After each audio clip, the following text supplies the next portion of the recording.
December 8th, 1980, I was assigned to the 20th precinct. I was a patrolman in a radio car, and I got a call that there was shots fired at 1 West 72nd Street. There was a man pointing, and he said, "That's the man doing the shooting." And at that point, we realized this is for real. So I peeked in and saw a man with his hands up. So I threw this guy up against the wall. And at that point, Jose says to me, he shot John Lennon. And I said, "You what?"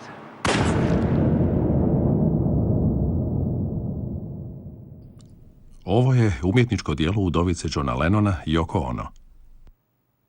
I was thinking about all these windows in the world, and there's so many windows that have bullet marks, bullet holes.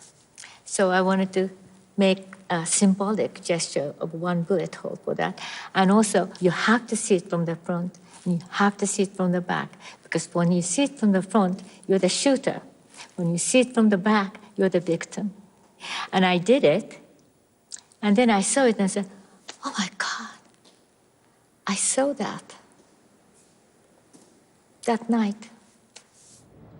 U ponedjeljak, 8. prosinca 1980. u 10:50 navečer, John Lennon ubijen je ispred zgrade Dakota u New Yorku. Late this evening, one of the world's great entertainers and musicians, John Lennon of the Beatles, was shot outside his New York home. Ubojstvo Johna Lennona šokiralo je cijeli svijet. Switched on the radio and Imagine was playing. You know, it was like a knife through your heart. You knew it was true. It was a shattering blow. Stunned. I just couldn't. I said, I just saw him. Total shock. Absolute shock. I could not believe it. I mean, I was shocked, and then I'm saying to myself, who did this? And why anyone would hurt John? Then it struck me that I might have a picture of the killer.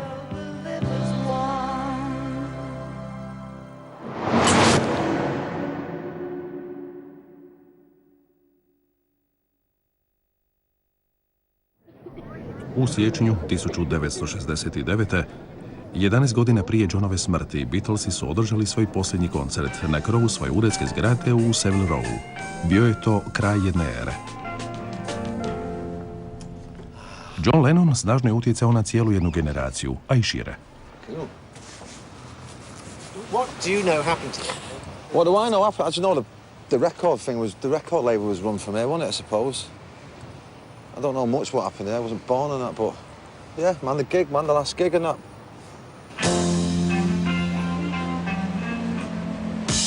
Don't let me down. I see this side, McCartney there, isn't it? Lennon in the middle, Allison there, cool. Isn't it? I mean, his voice, man. I mean, it makes me happy, makes me sad, makes me fucking angry, makes me chill, you know what I mean? It's his voice, really. I thought, right, I want to be in a band like that. What kind of make music like that? Cijelog svog života, nakon što je napustio Beatlese, John je bježao od ludosti Beatlemanije. 1971. našao je utočište u New Yorku, gradu u kojem će 9 godina poslije biti ubijen.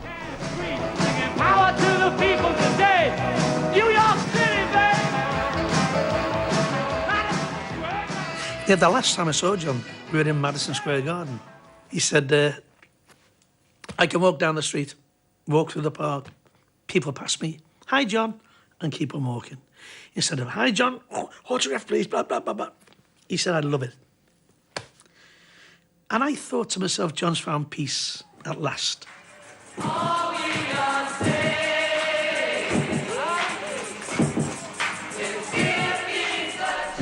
Mir je imao svoju cijenu. Johnov politički aktivizam utjecao je na mlade, te ga je i sam predsjednik vidio kao prijetnju. Nixon je Johnu odlučio uskratiti zelenu kartu. There's a piece of tape somewhere of Nixon's henchmen saying, "You know, this guy could sway an election." This is preserved. And the first step was to kick him out. And they were very eager to do that. Kolovoz 1980. John je već odavno dobio bitku za pravo boravka i zajedno s Yoko kreće u novi glazbeni projekt.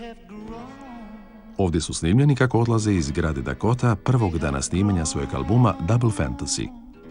Nisu mogli znati da će im to biti zadnji album. Njihov koproducent Jack Douglas. The idea of this album was a play, a dialogue between a man and his wife, a man who had been through the 60s. It was about, well, here we are, we're turning 40, and everything's okay. We can still do this. We can still have our voice. We managed to make it through all those terrible years, and now let's look to the future. U rujnu 1980. album Double Fantasy je pred završetkom. I listened to it very intently. I saw the smile come on his face, and he yelled out, "Mother, tell them we have a record." Majka je bio njegov nadimak za Yoko. He made me laugh all the time. I wasn't trying to make him laugh, but it seemed like he was laughing all the time about me. Just the fact that I'm saying something serious, and said, "You're so tiny and you're saying these things," and that made him feel funny, I suppose. John je bio ljubazan prema svojim obožavateljima. U studenome 1980. obožavatelj koji će poslije zadnji snimiti Johna živoga dobio je prvu priliku za fotografiju. So he says, well, let's take it now. Let's get it the hell over with. You never know if we'll get another chance to do it. And this was 21 days before he gets murdered. So, I mean, I was like a kid, under the Christmas tree on Christmas morning. And when I stood next to him, John put his right arm around my shoulder. And I couldn't believe that he pulled me to him. And when he did that, it gave me the idea, and I held on to his fur collar. Because I was holding it almost to make sure it wasn't a dream, like he wasn't going to disappear on me. Najpoznatiju sliku Johna Lennona u New Yorku snimio je njegov prijatelj, fotograf Bob Gruen. 5. prosinca, 3 dana prije nego što je ubijen, John ga je nazvao. He was in a good mood. He was very playful. The next day, he asked me to come back because he had gotten a new jacket and he wanted some pictures in the new jacket, a very fancy Yamamoto jacket. And so we stayed up all night talking that night while they were working in the studio. And it wasn't until dawn that we actually were out on the street Saturday morning. I think that was December 6th. And took a bunch of pictures there.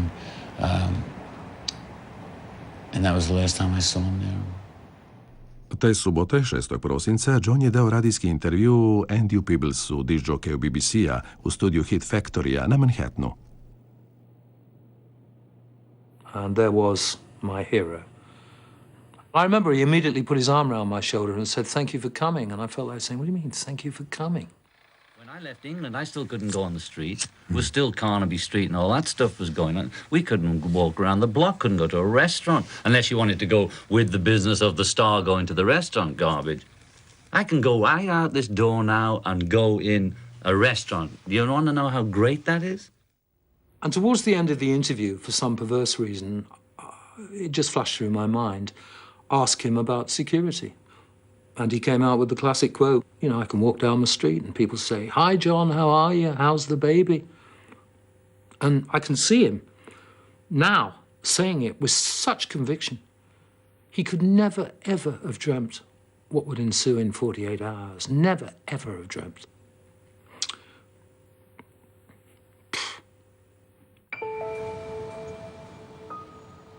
Ponedjeljak, 8. prosinca 1980. U 10 ujutro John Lennon izlazi iz grade Dakota i kreće prema svom omiljenom lokalnom brijaču. He just wanted a haircut. I don't know, maybe I have those hairs still, I don't know. I used to keep his hair. Well, the day started with Leibovitz photograph. Nakon što je fotografkinja Annie Leibovitz završila fotografsku seansu za časopis Rolling Stone, njezina će naslovnica postati slavna u cijelom svijetu. Johnov obožavatelj, fotograf amater Paul Goreš, stiže kao i obično. I got to the Dakota around 11:45 in the morning. And when I got there, it was a nice mild day. It was for December 8th. The only other person there was a guy standing with a long overcoat with a fur collar and a fur hat. and he had a scarf on, and he was holding Double Fantasy under his elbow. And he says to me, "Are you waiting for Lennon?" And I said, "Yeah." And he said, "My name's Mark, I'm from Hawaii." And I said, "I'm Paul, I'm from New Jersey." And he said, "Oh." He said, "Do you work for him?" I said, "No." He said, "I came all the way from Hawaii to get my album signed." So I said, "Where are you staying while you're in the city?" And with that, he seemed to change his whole demeanor from like a dope to an aggressive person. And he said, "Why do you want to know?" And I told him, "Go back where you were standing and leave me alone." And we were doing this sort of the interview. It was RKO radio, was it, you know? 12 sati i 40 minuta. Ekipa s radija RKO iz San Francisca puna očekivanja stiže na intervju. We drive up to the Dakota, which is a very impressive building. I mean, it takes your breath away. And then we're ushered into this incredible space, this beautiful room where you take your shoes off, which is a wonderful custom. Sit down on a couch. And Yoko was there. And I looked up at the ceiling and I saw these clouds that were painted on, lovely. U međuvremenu, Paul Goresh ulazi kako bi uzeo Johnovu knjigu iz 1965. A Spaniard in the Works, koji je ostavio Johnu da mu napiše posvetu. John was coming into the hall. He said, "I'll sign it for you today, I promise." So I went back outside at my post, and when I went back outside, the guy with the overcoat was there, and he was alone, again, on the other side of the archway. And he came over to me and he said, I want to apologize to you. He said, "I owe you an apology for the way I acted." He said, "But you're in New York. You never know who you can trust these days."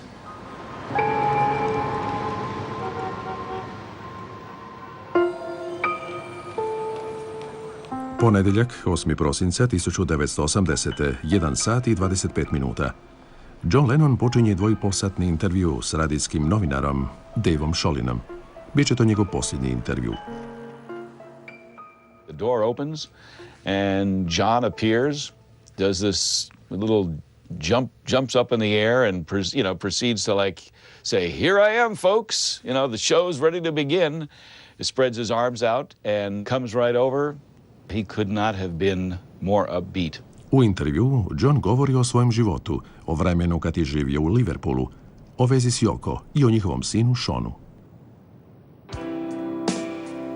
He was born on October the 9th, which I was, so we're almost like twins. So now I have a sort of more reason to stay healthy and bright. People say I'm crazy. In 1978-9, around then, he was saying, I feel very lonely because there's not a man that I can talk to, or being a house husband or being in a position of understanding about women and all that. And they must have some kind of, a group session or something with those men. So I said, well, I suppose there should be, but we couldn't find one. And one day, I saw John sitting in bed and crying. And I said, "What happened?" And he was reading a book called The First Sex. And it's a book about how women did not get credit at all for what they did in history. And he said, "I didn't know that we were doing this to women." So he has a very soft heart, It seems to me, and correct me if I'm wrong, that John came from a background that was very macho. Very macho. Oh, I was surprised. But I think that was normal in those days for guys. When I was younger. Ovo je klub u Liverpoolu gdje se John nalazio s prijateljima iz škole primijenjene umjetnosti. Među njima je bila i Thelma Pickles. Ona je imala 16 godina, a on 17. Well, of a romance, I suppose it was, in its way. A youthful romance.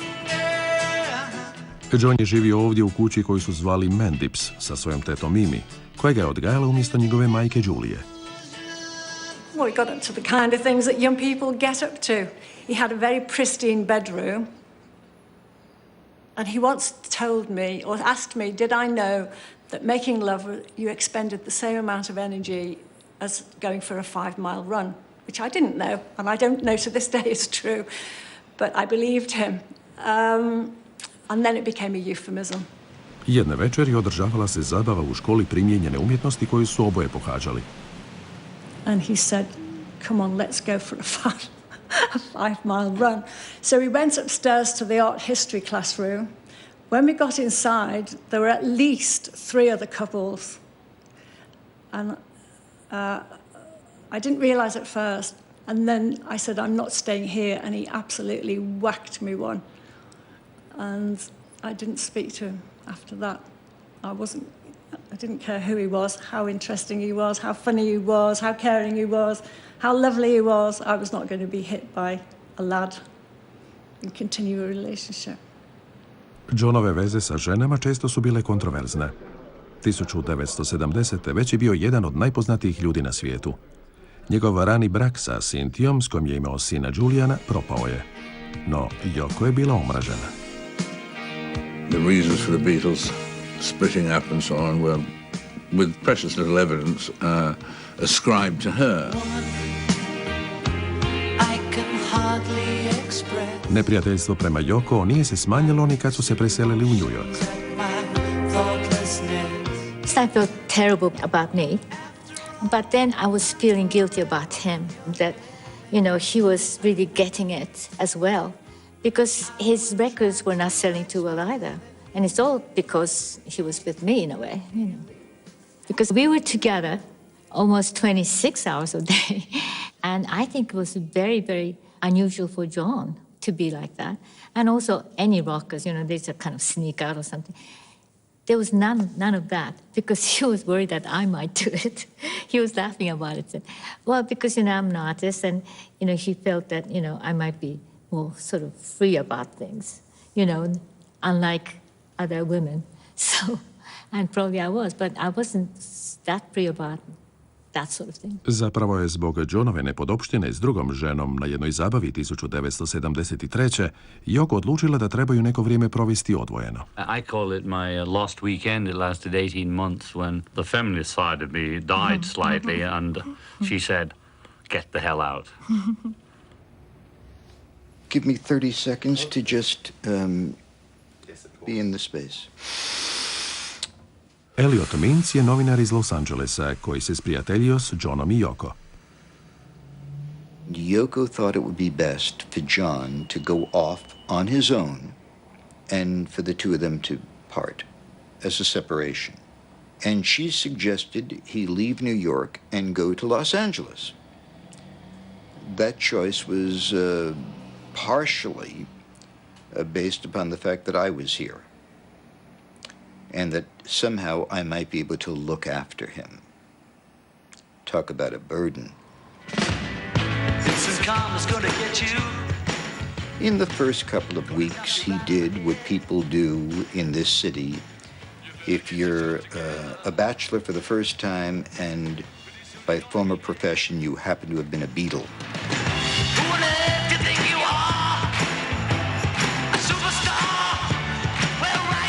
He liked the action. For a short time, he liked the parties. He liked the nightclubs. He liked the drinking. He didn't mind the attention of the ladies. I can tell you this. A week, 2 or 3 into the experience, the only thing he wanted was to figure out a way of getting back with Yoko.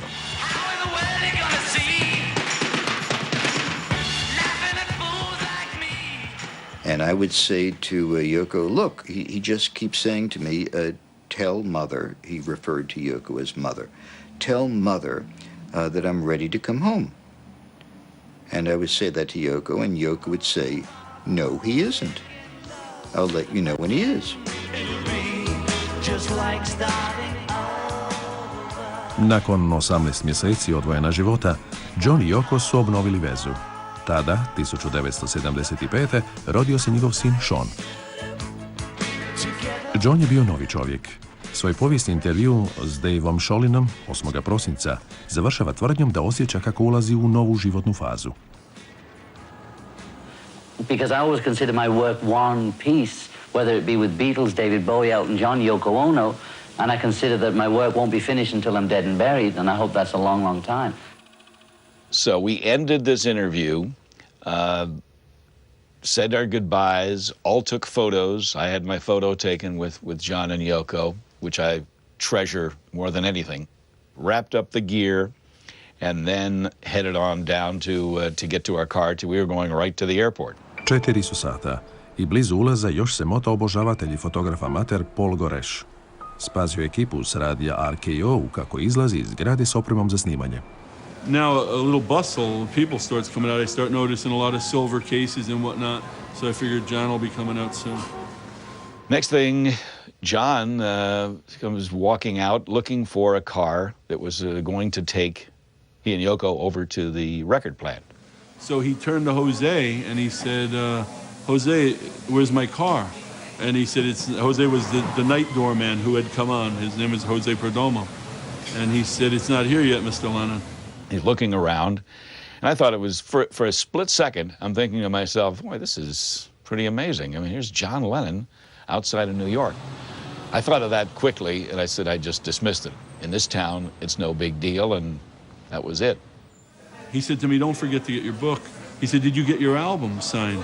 I said, I'll get it. I'll get my album signed tomorrow. I'll get the book before I leave.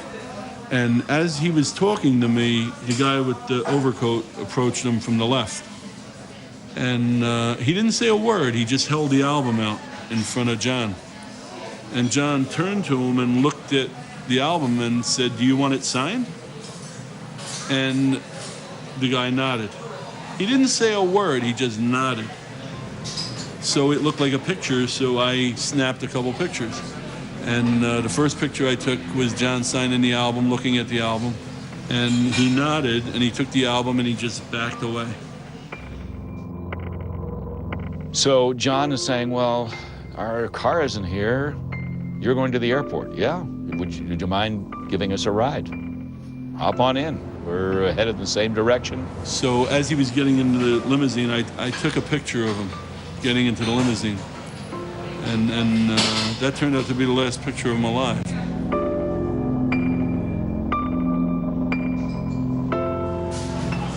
He got in the limousine and he was facing me. And as it was pulling away, John looked out the window and waved to me and smiled. And I waved goodbye to him. And I would never see him again.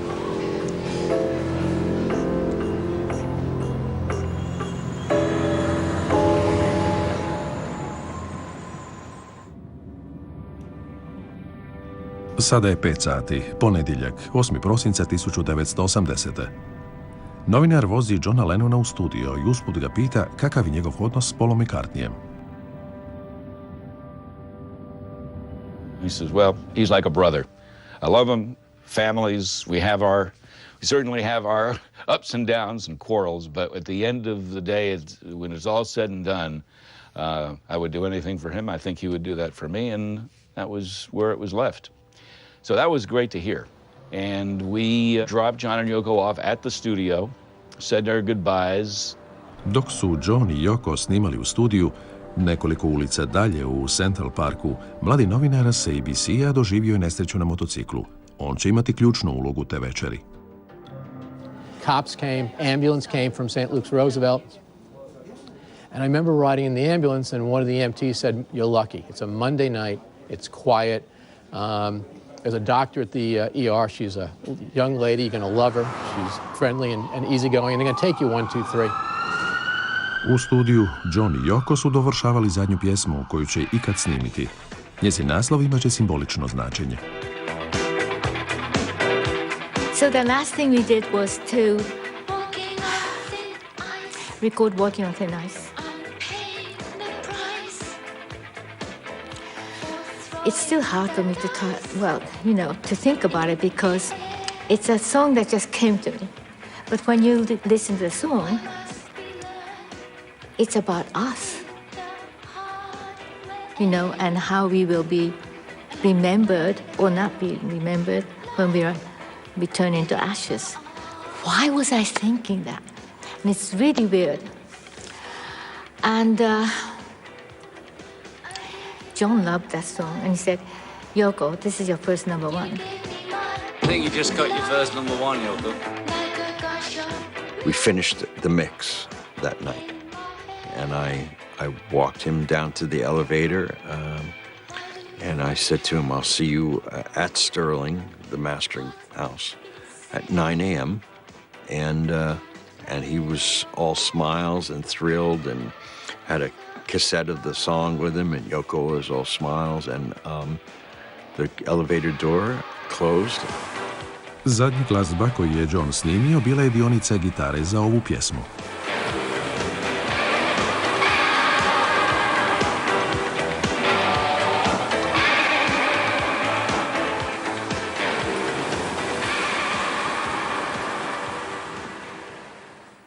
And then when we were in the car, I said, oh, shall we then go to a restaurant or something before we go home?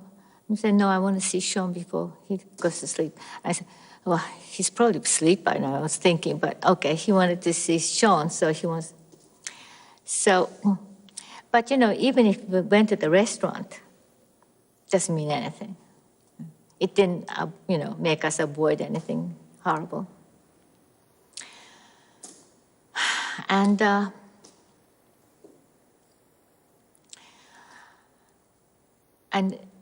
the car stopped, and we got out of the car. It was really terrible.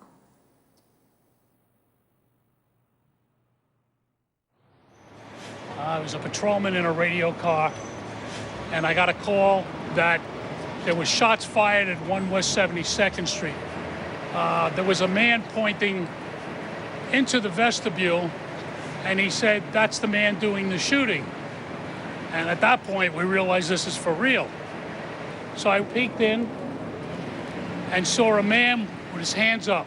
So I threw this guy up against the wall. And at that point, Jose says to me, he shot John Lennon. And I said, you what? I took a turn around to see what was happening behind me, and I saw two of my fellow police officers carrying a man out face up with blood coming out of his mouth. At that point, I looked and I recognized John Lennon. Dva policijska automobila odjurila su u bolnicu Roosevelt. U jednom su prevozili Johna, a u drugom je bila Yoko. U hitnoj službi spreman je bio doktor Steven Lin. I actually got here before the patient. I didn't know exactly what was happening. Everybody in the emergency department was ready. Through the doors just like these, two police officers came in. We didn't have locks in that period of life, but we do today. They were carrying a body over their shoulder. It was lifeless. We were ready. It was a very busy night. There were other people who came in, swaggering in with varied and sundry problems. There was a waiting room full of people. And there was a gentleman who had come in about an hour before Lennon was brought in, who was in a motorcycle accident, and it turned out that he was a cub reporter. The doctor comes over, and she looks at me, and I'm just filthy with everything. And she said, all right, we're going to take you into X-ray and see what the damage is. I said, all right. And at that moment, the door behind me slams open, and a man comes running in yelling, we've got a gunshot in the chest. And the doctor says, when's it coming in? He said, it's hitting the door right now. So she says, Alan, I'm sorry, I got to take care of this. No problem, I understand. And I can hear footsteps again when the door opens up, and I look behind me, and in comes a stretcher. 4, 5, 6, I'm not quite sure how many police officers are carrying a stretcher. We positioned the body on a stretcher in front of us. It was clear that there were 3 gunshot wounds in the left upper chest and 1 to the left arm. It was also clear that there was no circulation, no perfusion. We initially didn't know that it was John Lennon. As part of our normal routine, we took his identification out of his clothing, and it said John Lennon, but the nurses said, this doesn't look like John Lennon, it can't be. Almost immediately thereafter, Yoko Ono entered the emergency department. We knew who we were dealing with. We had a very important person in our midst, and it was our job to attempt to resuscitate him. 2 officers come out, and they're literally standing over my bed. And one says to the other, can you believe it? John Lennon. I open my eyes and I look up and say, "Excuse me, sir, what did you say?" And he said, "I didn't say anything." And he moves away. Well, did he say John Lennon? Did he say Jack Lemmon? Did he say some other name of somebody that, you know, we don't know? And I hear crying. And again, I crane around, I look behind me, and in comes walking an Asian woman in a full-length mink coat. I knew it was Yoko Ono, so it had to be John Lennon. Alan Weiss je uspio doći do govornice i nazvati svoju redakciju, te javiti da je netko pucao u Johna Lennona, da je on u bolnici, te da njegovo stanje nije poznato. Britanski novinar slobodnjak Tom Brooke živi u Njujorku.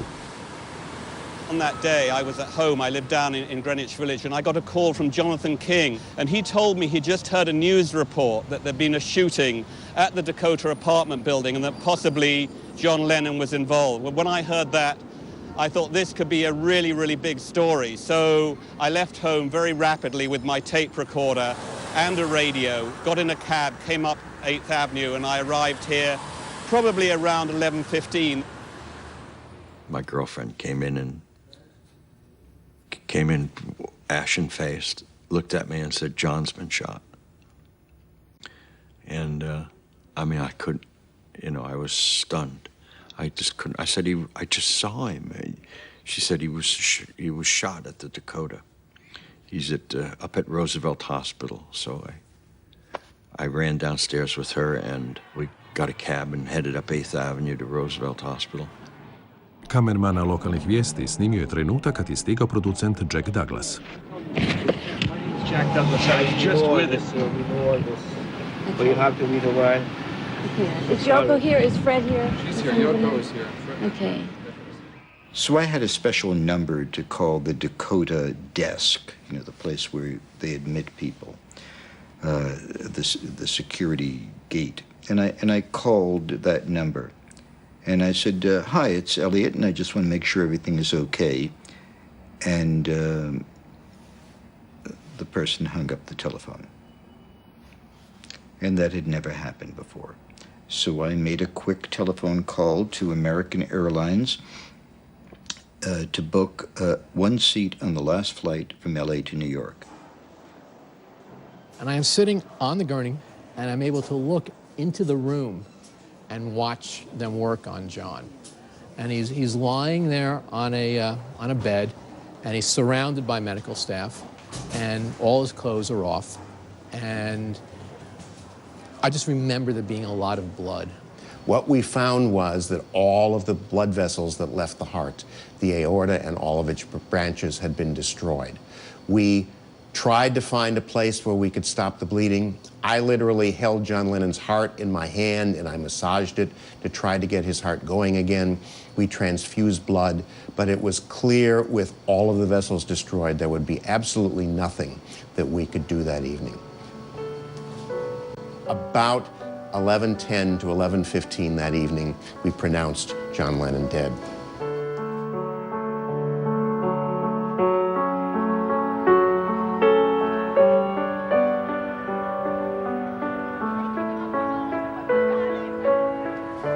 I think every one of us in the room that evening suddenly realized what we were doing, where we were, and who we were dealing with.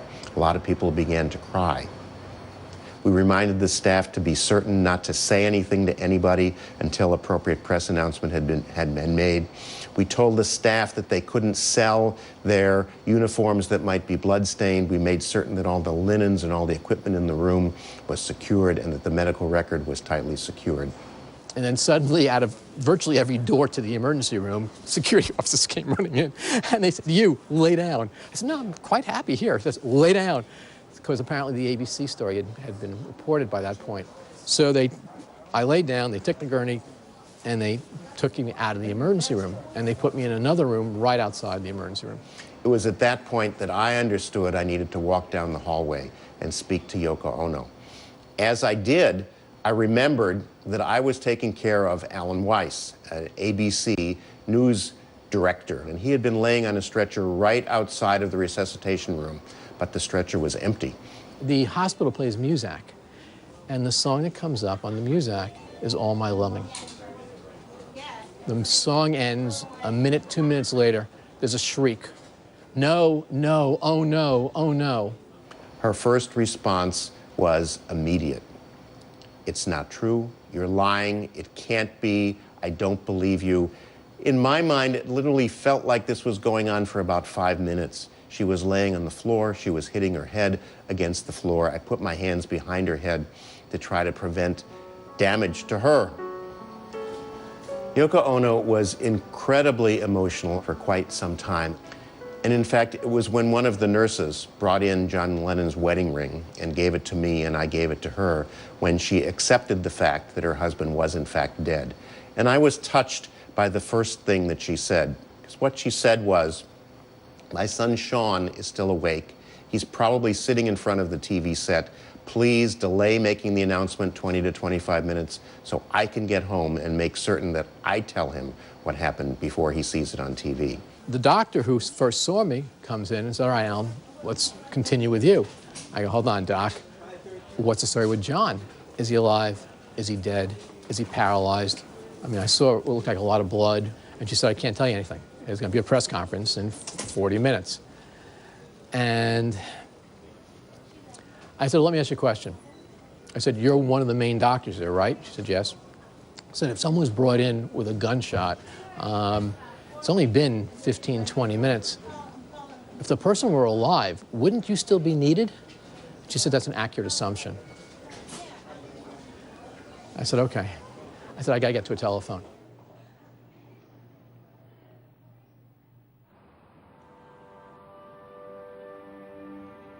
Late this evening, one of the world's great entertainers and musicians, John Lennon of the Beatles, was shot outside his New York home. So we begin tonight by bringing you up to date on that story. John Lennon was shot 3 times at around 11 p.m. Eastern Time. He was rushed to New York's Roosevelt Hospital, but died a few minutes later.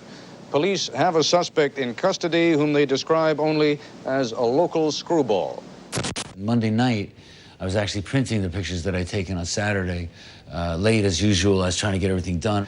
Then a friend called up and said that he saw on TV that John Lennon was dead. Kind of sunk down to the floor and was just thinking, how can you change this? How can you fix it? How can you make it better? What can you do to reverse that? And there's nothing you can do. I would say about 15 minutes after I got here, I heard that Lennon had been taken to Roosevelt Hospital and that he was pronounced dead. And that was really earth-shattering news, and it was my job to report and relay that news back to the BBC in London, which I set about doing by using a phone in a phone box just at the end of 72nd Street. U Britaniji je rano ujutro. On the line now from New York, from outside the apartment building where the murder took place, is our reporter Tom Brooke. Tom, can you tell us exactly what happened? Well, as you were saying, Brian, John Lennon was killed 2 hours ago. He was returning home with his wife, Yoko Ono. Johnovu bivšu djevojku iz srednjoškolskih dana, Telmu, probudio je telefonski poziv. It was my news editor. I was a journalist on the news desk at Granada Television saying, John Lennon's been shot. He's dead. And I just kept saying, are you sure? How? I don't believe it. And he said, we need you in here quickly. So I drove in the early hours of the morning. I passed Mendips, the house where we used to go, and I looked at it. It was dark. It didn't look any different. And I still expected that when I got to Granada, it would all have been some misunderstanding. Radijski novinar Dave Sholin stiže kući u San Francisco, presretan zbog intervjua koji je napravio prije 7 sati. Nije čuo vijesti dok nije uključio radio u automobilu. I literally pulled over, I stopped the car, and for a split second, even though I knew it was happening, I was kind of like praying to myself, maybe this is a bad dream. Dok putuje u New York, njegov prijatelj Elliot Mintz još ne zna da je John umro. A flight attendant come out of the cockpit in tears. And I looked at her and I said, are you okay? And she looked at me and she said, they just killed John Lennon. Londonski aerodrom Heathrow, 6 sati ujutro. Novinar BBC-a Andy Peebles i njegov producent Paul Williams upravo su se vratili iz New Yorka i ne znaju za tragediju. Paul dropped his phone, those ones with the bendy leads, and it hit the floor, wherever we were in Heathrow, the terminal, and bounced, and I turned to him, and he had tears streaming down his face. And I said, "What's the matter?" thinking something had gone wrong with the family. And he said, "It's John." And I said, "What do you mean it's John?" He said, "John Lennon, he's been shot." And I said, "Paul, don't be ridiculous. He's been shot." He said, "Yeah, he's dead." I just stood there, aghast. I was shocked, and then I'm saying to myself, who did this? And then all of a sudden they said, we're getting some information saying that the man that killed him may have come all the way from Hawaii. And when they said that, I immediately realized who it was. And you can't imagine the disgust and anger. Then it struck me that I might have a picture of him getting that album signed. So I called the New York City police. I said, I think I got a picture of the killer with him at 5 o'clock. And they hung up on me. So I called the Daily News. He said to me, you think you have what? And he said, "Paul, are you sure that this is the man that you believe killed him?" And I said, "Well, that's the man named Mark from Hawaii who was waiting out there all day with the album, who got the autograph." And he said, "Are you sure?" I said, "Yeah." He says, "Because you realize we're going to put this picture on the cover of our newspaper, and if we're not right, you know, there's big problems." I said, No. I said, I don't know if that's the killer. That's the man you're asking me about that was outside there all day." So he said, "All right." So what they did is they had a connection with the police station, and they had a reporter there that was trying to see what the guy looked like to see if it matched the photo. But they kept him under a coat. They put him under his overcoat and stuff, you know. But what happened was time was running out. The editor said, "We got to get this on the cover of the paper." And he said, "You got to find something for me. Look at his shoes. Look at anything. See if you can find, is he wearing glasses?" The guy said, "They have him under an overcoat. I can't see the guy." And then the guy said, "Wait a minute. I see a scarf hanging below the coat." And the editor said, "Go to press," because he was wearing the scarf in the picture. It's just mind-boggling. It's so senseless, and it's a waste, but it achieved what that piece of garbage wanted to achieve, was make a name for himself. You know, by doing that, he linked himself with John forever. And unfortunately, you know, that's the way history is. It affects me emotionally. Yeah, it does, because I just feel we've all been deprived. And you want to know what he would have done. Johnova prijateljica iz Liverpoola, Cilla Black, tog kobnog dana pjevala je i Međan u Bahreinu. I did go a little bit on my good nights. Yeah, that was...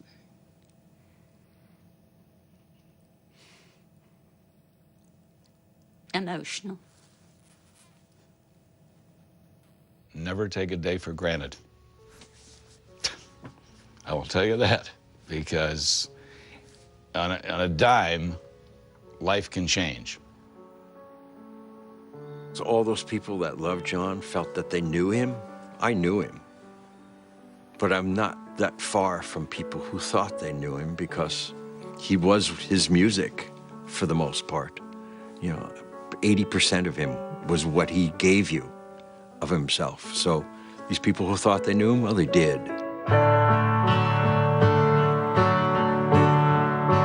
Love is real. Oh, yeah, my son Lennon called him after John Lennon, man, without a doubt.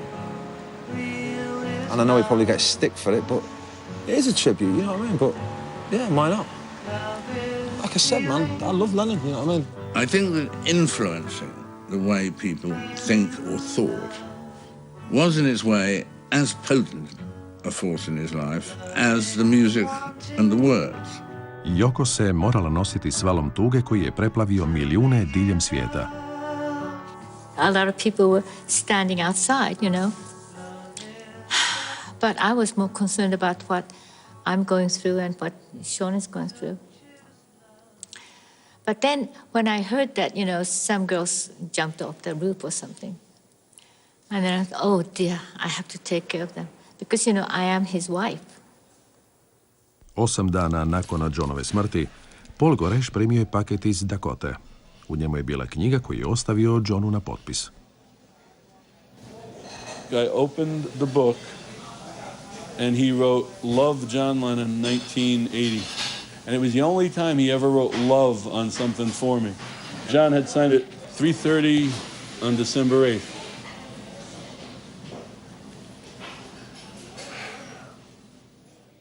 Na prijedlog Yoko Ono organizirano je bdijenje širom svijeta s punih 10 minuta šutnje. Stotine tisuća ljudi okupljene u Central Parku preplavile su se u ulicu ispred zgrade Dakota. At the time, the whole world all stood together and created a ring around the globe. And I think that memory, even if the memory is not, has faded or whatever, it's there. And we are together. Love is real. John Lennon's heart looked just like everybody else's heart. Unfortunately, at the moment that I found it, it was empty and devoid of blood and lifeless and not beating, but it was a good heart.